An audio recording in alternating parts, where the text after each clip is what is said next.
To start the day out, Royal from China versus SuperMassive from Turkey. And I want to see whether Royal still pull a quirky level 1 with Twitch as well as Braum. They like to set up some traps for their opposition. You actually heard Afro mention it in his kind of little speech about Marta, and CLG have done a good job of replicating that success, so SuperMassive have to be on their toes here. Well, first bit of damage to Xiao, who 100% of damage to champions. Never mind anymore. Uh-oh, Stomage gets stunned up, exhausted as well. The flash to follow, and he will be stunned up. There's the level 1. There's the hit over the wall. Mata securing first blood for Whoosh. And people will look at that, and it really started with Xiaohu. He forced back the Zed, allowed the duo lane to sneak into the river brush, undetected, and that just meant that Stomage wasn't ready for an extra 2 people to show up there, flashing out a Fog of War. Such a good level 1. Now with some of the spells down, you do expect them to want to lane swap this, but that's an early huge advantage for the Royal lineup. Whoosh getting 400 gold to start the landing phase out, gets a longsword and a potion if he wants it, but he's actually going to stay up there due to how they want to play the lane swap. So Whoosh will not get a catch or capitalize on any of this gold, but he will be heading top lane, which means it's a 2-on-1 lane. I think that's advantage to Royal. Honestly, they're not only better at lane swapping by a little bit over SuperMassive, but the 2-on-2 matchup would not be good for them here. Yeah, it certainly wouldn't. You kind of have to look at the Graves and the Elise as well. And he's spotted. So Twitch is going to fight him. A flashless Elise has to run away from his own jungle to start it out, and gives a nice, happy, healthy Elise to the Royal duo lane. Yeah, so they're able to take the little ones away as well. That was greedy, starting on the top side of the jungle after you knew that they'd set up vision there. So totally agree. Stomage gets punished. And he's going to be late around his jungle. Meanwhile, MLXG and Looper were just simply duo jungling. Thaldrin pushing as hard as he can, but now getting flanked by this. He knew they were up there as well. He wanted to shove the lane, but a nice dodge there. Royal don't have many summoners up, but Mod was able to land the auto attack, which means Thaldrin is caught out here. Takes a whole heap of damage. Not going to choose to flash the wall. He will go for another kill. Huge misplays to start the day from SuperMassive, and Royal are crushing it. And they knew that they were still in the top side of the jungle. This is just SuperMassive not respecting the Braum Twitch early power. And Looper joins the push straight away to try and get it rolling. We've already mentioned that Twitch maybe not the quickest pushing AD carry in the game, but with Graves, with Echo being able to help him out, this should be quite a quick 3v0. Yeah, it shouldn't be too big of a problem for them. Eventually going to see Maokai join the rest of his teammates at the bottom side of the map. And they will probably equalize the turret score, but nice, healthy 900 gold lead for the Chinese squad thanks to this early game. And let's talk about what this does to the mid lane, because all of a sudden, if Azir can get there uncontested, you know, start getting some levels, doesn't have to burn a summoner spell in what is a kill lane of a Zed and an Elise ganking him, that's just so good for Xiaohu. I mean, we've seen this matchup a few times, and the Zed does seem to win out early. Yeah, but not like this, though, with no threat at all of Stormage being anywhere near. Stomage, for some reason the R just shows up in my head for some reason. Yeah, bot lane turret will go down. Stomage gonna actually run through the bottom side of the jungle. No big surprise there. It's a lane swap. MLXG couldn't take those camps away. Top end of turret will die pretty easily. Looper will be getting solo gold on that one. And as far as tempo goes, those turrets are dying at very similar times. Yeah, but 2 kill advantage. Xiaohu needs to be careful here, because there are 2 people below him, and he's walking to the wrong side of the lane. And here comes the Thresh. Here comes Stomage on Elise. No flash for Cocoon, and Xiaohu gets to walk away with, despite having no mana at all, couldn't dodge away from it. And that's important, right? Playing towards the strong side of the map, you know that you've got multiple members up there. I mean, MLXG was doing the Rift Scuttler. He still has double buff and has had a quite successful early clear. So that's smart play out of RNG. But honestly, like, this is things that would go wrong in the LPL for the team. They would lane swap properly, but then make that one mistake and lose everything. So it's quite promising to see them being able to clean up their gameplay. Well, here comes the nice little attempt by SuperMassive. Echo does have teleport, so Looper can come down to help the team, but looks like Super going for a 3v2 in the bot side of the map. Even though they could get behind Whoosh and Mata, who don't have a turret, they haven't pulled the trigger. They could have just literally walked behind them through Tri-Brush. Now they're waiting until they push even farther to remove some of their attempt to go away. Now Mata's going to face check, gets Cocoon. Here comes the attempt to deal damage to Braum. A hook in as well. The flay, the shield comes up. He's going to take a lot of punishment, but damage back out of Stomage. Mata still will go down. Whoosh is alone. Looper finishes teleporting in, goes for the stun, and everything dives into Stomage. Gets the kill, turns one around, but now Thaldrin back onto Whoosh. Gets the root. Will be getting the kill. A 2 for 2 overall, but now Naru's here. This could be advantage, and it will be SuperMassive 3-2 in that fight. So a patient setup out of SuperMassive, and they get their targets. However, MLXG looking for Naru. Naru, he's not watching. He's got to run away from this one. He's not going to get away in time. The red buff takes him down. MLXG slays Naru. And all of a sudden, all of that hard work becomes undone because there is a 20 CS advantage in the mid lane for Xiaohu. But this is a patient setup. Nice job of using that pick that we mentioned out of the Elise, out of the targeted CC of Maokai, and they execute beautifully on this. I mean, great repel.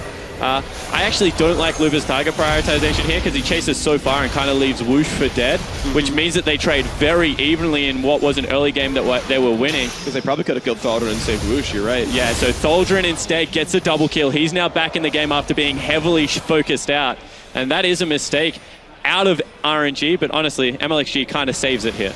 Yeah, saves it. Naru, you can see how long it took to realize what was going on, and that Q hits way too early. Naru's a window shopper. Yep, sadly the case.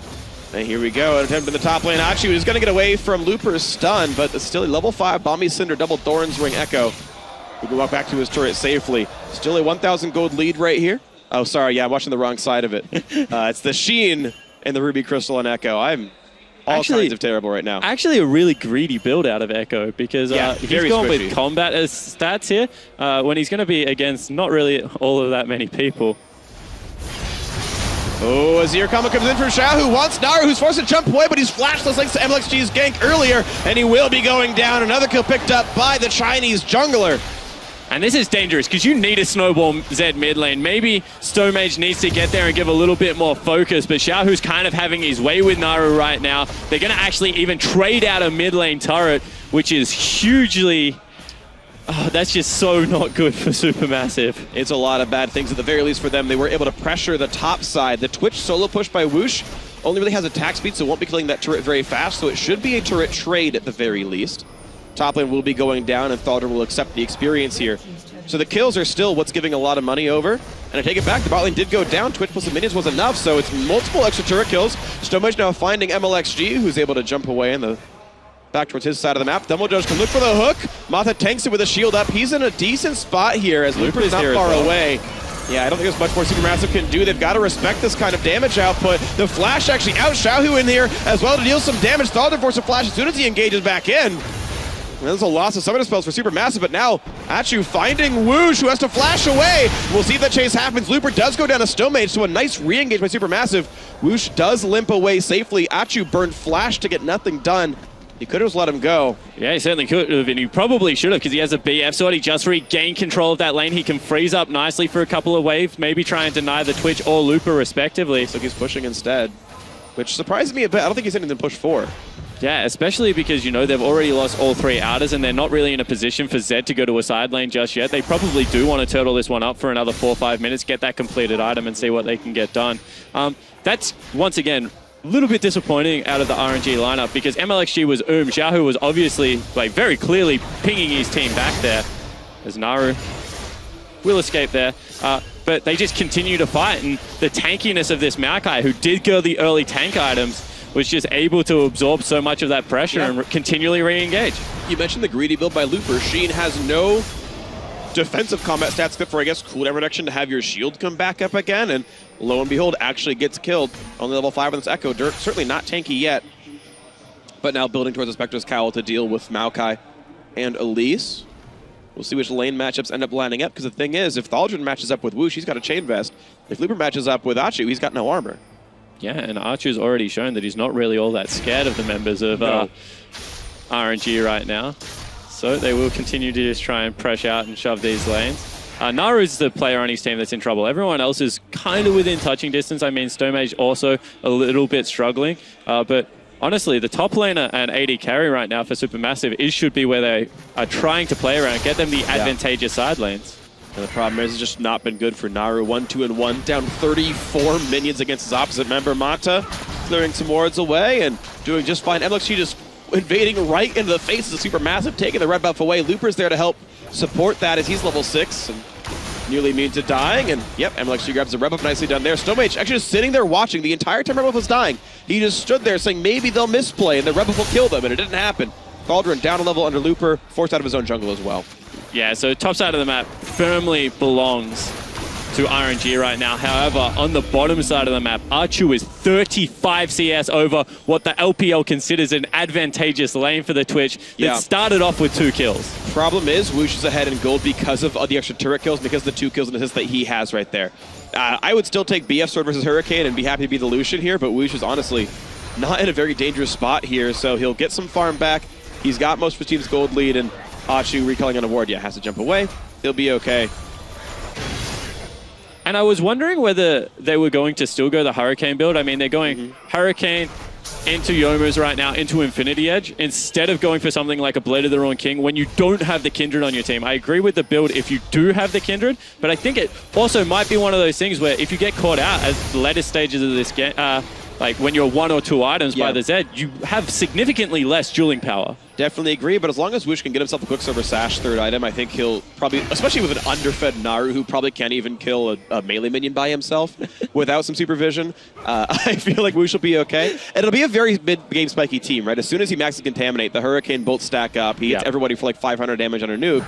That'll just win you a mid-game team fight. And so I agree, like it's a little bit risky. If Naru were doing better, this would be a rough situation for Woosh, but it's a mid-game spike he's going for. And right now, this is going to be totally fine as long as Royal can close that game out from the mid-game lead. They're certainly winning right now. 3,000 gold lead for the Chinese squad, which will lock in the #1 seed heading into playoffs, and they would even have to beat SKT to stay #1 later in the day. Yeah, and that's where Royal can start, showing new things. I love the fact that they've stayed very consistent so far, but Royal can play multiple styles. So if they do win out on this game, lock in #1, I would love to see them play another early game comp. Like, do they show SKT that they definitely have more than just this brawly team fighting meta? I would honestly wait if I was Royal, right? One thing that's happening in the group stage, Kobe was talking about on the analyst desk, we haven't seen a lot of really different picks here, right? Cassiopeia into Ryze, Vel'Koz or Varus into Azir.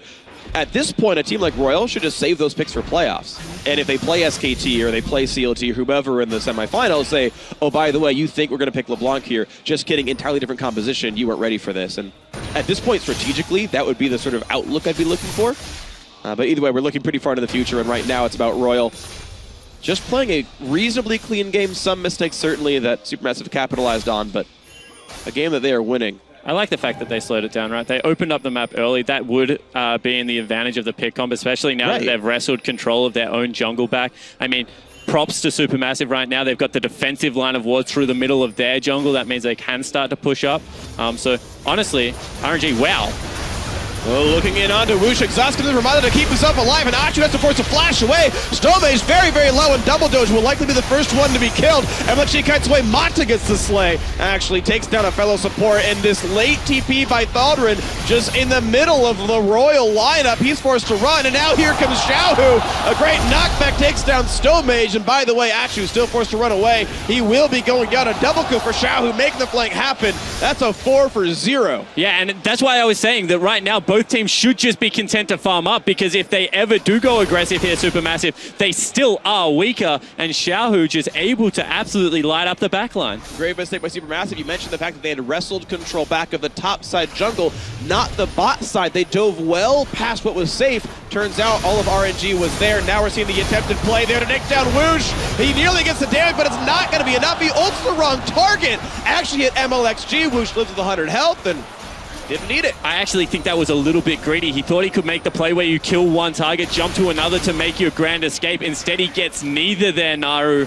Doesn't even ignite Freak to just secure that kill. Oh, so wow. That was honestly like, this is just one of those little mistakes. I mean, we saw Kickers make a similar one on the first day in the turret dive. When things are going wrong, they just really go wrong for you. And they really have. Now, a 5,000 gold lead already is huge at 14 minutes. Rift Herald going to be an easy one as well for Royal Never Give Up. Chinese squad looking to lock in #1. That's pretty likely here. Watch that fight again. There's no word from. They have no idea how close everyone else is. Yeah. Right here. So as soon as they're in, you can see that there's already a split. The teleport actually completes right here. Before Thaldrin even starts his. Yeah, and that's just crazy. Then Thaldrin actually completing out on his own teleport. That's a little bit, I'm going to say questionable, and Xiaohu just showing what the Emperor of Shurima can really do when in the hands of a master. Definitely an incredible player, Xiaohu, a great mid laner. It's nice to see him have a standout tournament. We haven't really seen him in international competition. A lot of times it's hard to watch Chinese League of Legends. People don't often know who the big Chinese stars are. And It's nice to see MLXG and Xiaohu really have huge breakout tournament. And consistent performances. I mean, Yeah. the team that Xiaohu was on, Gamti, they really did wait for him, and he had some great performances against Masters 3 and Dade in particular, which people will be familiar with, so that kind of speaks to him. But MLXG was the same. They beat out EDG when he was on King coming into the LPL, and then kind of flopped as EDG won out on MSI last year, so not performing to his skill cap either. So these young Chinese players, now with the leadership of Mata, they kind of call it the classroom environment, definitely showing that they can get it together consistently at the highest level. And something I really enjoy about high-tier League of Legends is it happens a lot with teams, but also with players, where you line up with the right team, the right player, and they start teaching you how to play the proper game, and you can be a great sort of matchmaking player, and then you join a competitive team, and you get the right tutelage, and you start skyrocketing to the performance. And so what happened with Royal Never Give Up, really. Most of these players, I should say 3/4 of these players, kind of not very notable. And look at what their champion pool was. I mean, MLXG was like a Lee Sin player. Like, Lee Sin Elise, he wanted to carry when it wasn't a carry meta. I mean, Xiaohu, he was a LeBlanc Z main when he was known by Angel Beat, so they very much were solo queue style players, and now they're playing control mages, like very stylistically meta-appropriate champions for MLXG, all patch long, so really does speak to the evolution that has come out. And you can see that they're just that step ahead right now, that little bit more classier and polished than what this Supermassive team can bring. Yeah, definitely a pretty polished lineup here. Great collapse in the bot lane team fight earlier. Now 4 turrets to 2 in this scoreline here. And those 2 turrets were only even because of the lane swap game. They've really given Supermassive almost nothing to do here in this match. 7,000 the lead here. Xiao, who continued to just beat up on Naru. And look at the damage up in here. Has to force the death market. A perfect Emperor's Divide. Soldier's already there on the other half of it. Beautiful play by Xiao for the solo kill. Now stuck amidst a lot of enemy champions. A great hook comes out. And yes, that will be an execute. Stomaged gets one back. Actually an advantage to Supermassive because of a shutdown gold, but still looked way classier from Xiaohu. And honestly, that's one of those times where you can accept that Xiaohu went for the play, but maybe a little bit unnecessary. The rest of the lanes aren't pushed up. They don't get any advantage from 4 people collapsing mid lane, so actually props to this Supermassive lineup, because you can see that Naru really doesn't have any chance in a 1v1 team fight, but 3 members rotate quicker than their counterparts for Supermassive, and you can see that they really are starting to get that team play rolling on the international level. Oh, nearly got away from the hook. He nearly lived. Although I think Thaldron would have caught him at the backside.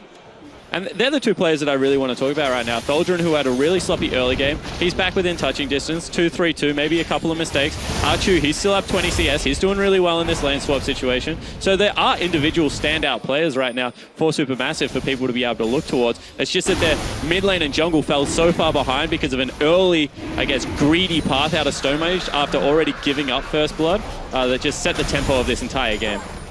Yeah. To talk about Supermassive a little bit, since it'll be probably the last game I get to cast them this tournament, still a better team than people had expected. Honestly, coming in here, they were a real threat. They took down Counter Logic Gaming, which was a great win by them. They've had a number of close matches. Okay, yes, they're outmatched right here, but you were seeing them keep many of these teams very close throughout the early and mid game. There were definitely some winnable matches for these guys.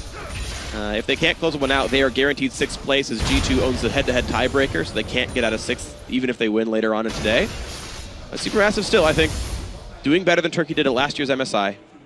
And I want to see more of them if Turkey can re-qualify for Worlds. Yeah, and it's the little things, right? Like last MSI, it was very much about, you know, we're just here, we haven't really done it before, we're here for the experience. This year, Double Doge came out and said, I want to be known for something that wasn't killing Faker. I mean, I think we use that to death, but it just shows that the change of the mindset of that this guy is, he's here to play and win now, and it has reflected in their gameplay because they're drafting really well, at least in my opinion, and they still are playing to their compositional strengths.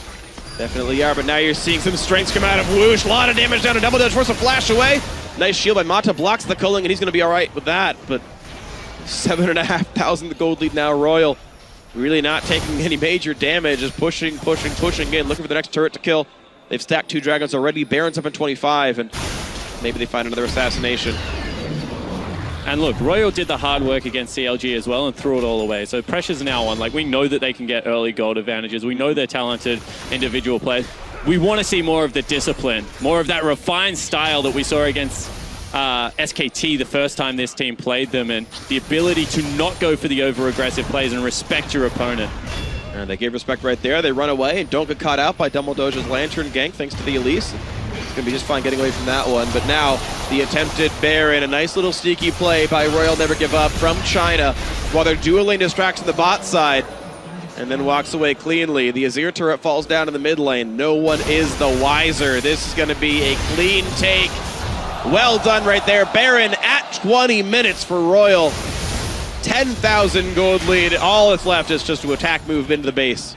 Yeah, it certainly looks to be pretty clean right now. That's actually really smart out of Royal. I mean, they knew that SuperMassive were looking for the pick on the bottom side of the map, that's where all their vision was concentrated. They hadn't been on the top side for about 5 minutes. So, you know, a good play, but probably SuperMassive probably even at the back of their mind were like, we have to get the 2 kills because they're doing Baron. But there's just nothing they can do about it at this stage. Yeah, nothing anymore. Just the gold lead's too big. So, Spawn, I have a did you know for you. Okay. So right before Baron Nashor was killed, MLXG took the Rift Herald. Did you know when you get Baron, you lose the Rift Herald buff? I did know that. Okay. Because otherwise, like, what would the creeps do? They can only be so That would be purple awesome. free. They just get even bigger. They just turn into Barney the dinosaur. Just as purple as possible. I like the fact that that is actually across both America and Australia there, so I actually picked that one up. Good, I'm glad. That was good. I'm glad I could find a suitably purple character that you knew about. Yeah, whereas if I said Harold the Giraffe, you would think I was crazy. No, I just think that was cute and Australian. Or maybe it's Kiwi, I don't know. I think it's actually both. I hope so. Okay. I am Oceania after all, you know? Yes. Try and get the Kiwis. Doesn't matter which country. Which means you're also notable for Lord of the Rings. Yeah, definitely. I would take responsibility for that You scenery. will take responsibility for Lord of the Rings. Not Lord of the Rings, the scenery. Like, the scenery. Obviously, the cinematography that shot it. But yeah, the actual the wildlife in both New Zealand and Australia is spectacular. That's true, but oh, look at this spectacular! There's the ulti on a Stomage, forced to run away. Achu dangerously low as well, and Rat-a-tat-tat coming out from Woosh, dealing plenty of damage, and well, it's just going to be Supermassive able to walk back into the base, staying alive, but they are getting strangled out of this game. It's a 13,000 gold lead now. Top lane out of turret went down. A great 1-1-3 style push coming out of Royal. And that's crazy because they're not the ones with the Z. They've got the Azir in their lineup. They should technically be forced to group here, but they just have well, forced to get hooked in, and Mata taking plenty of damage, but Stomage couldn't get it across. Mata's going to survive as somebody else coming out of Woosh to keep his support alive. Only one death for the Braum, and now into the mid lane they go with no thresh to stop them. Thought in the front lines, but Looper is tanky, happy to walk forward. They land the stun, the tree is going to go down, and everyone's going to hear him in the forest. Now the inhibitor will fall next. No one to really stop them. Oh no, actually they're going to give up a little bit of control, but a few more attacks should do it. MLXG will take it down. Looper TP's back in, and now it is a 5 versus 3. Into the front line he goes, can't kill off Wuxi. Qs off the ultimate. Achu goes down as well. Stomage forced to run. Looper gonna run away through the ignite. Stomage will be next off, falls down out of the turret. Elise will just fall off. Legs pried off as well. Down to the last few Nexus turrets, and in a blistering fast game, only 23 minutes. Royal Never Give Up from China secure the